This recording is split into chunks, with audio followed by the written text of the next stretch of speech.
let's talk about the problem. Yeah, let's talk about the problem, because a lot of small and medium-sized businesses are still not prioritizing cybersecurity, primarily due to cost, complexity, and trust. I think a lot of people out there feel like there's a lot of salespeople trying to scare us into buying cybersecurity.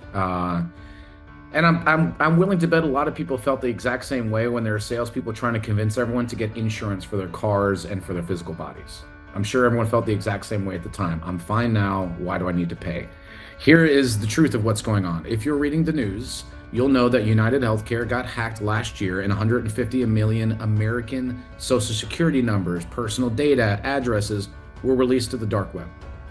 In January of 2024, 26 billion accounts got dumped onto the dark web. You can look all of this up online yourself. The point of that is that now, at this point, just about everyone's data is out there. So hopefully you're at least investing in some sort of identity protection and flagging when someone is opening a credit card in your name. But the scarier part of this is the fact that ransomware and phishing has become a standardized corporate service.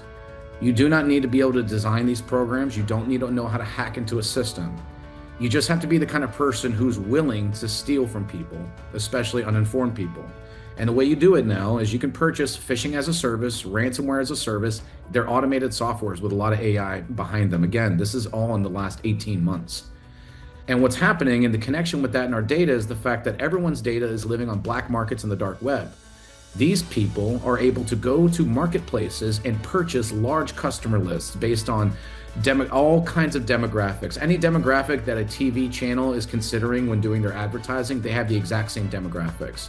So they're able to pull lists of people's emails, personally identifiable information, and able to send out massive campaigns. And you've seen these campaigns. They're the emails coming in your email account that say, hey, you have a voicemail, click here. It's the phone call coming in saying, hey, it's your kid. I need you to release me from prison. And it's actually an AI voice using your voice and your impersonation because you answered that weird robocall.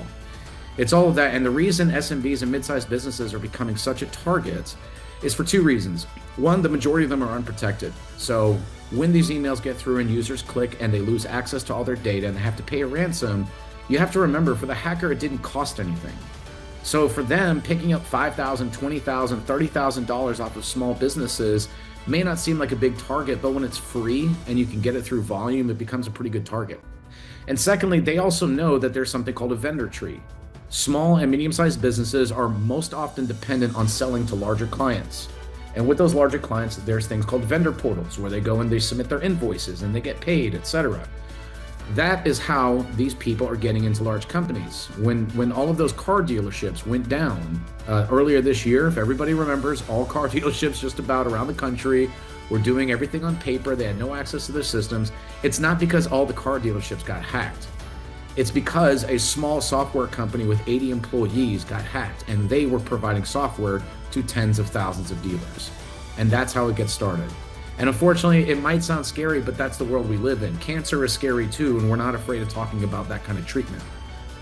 I would say if you plan on being in business for the foreseeable future for a good amount of time, if you've ever felt stressed or about cybersecurity, felt it's not a priority, or felt it's just you're tired of hearing about it, we might be the different kind of people that you would enjoy having this conversation with.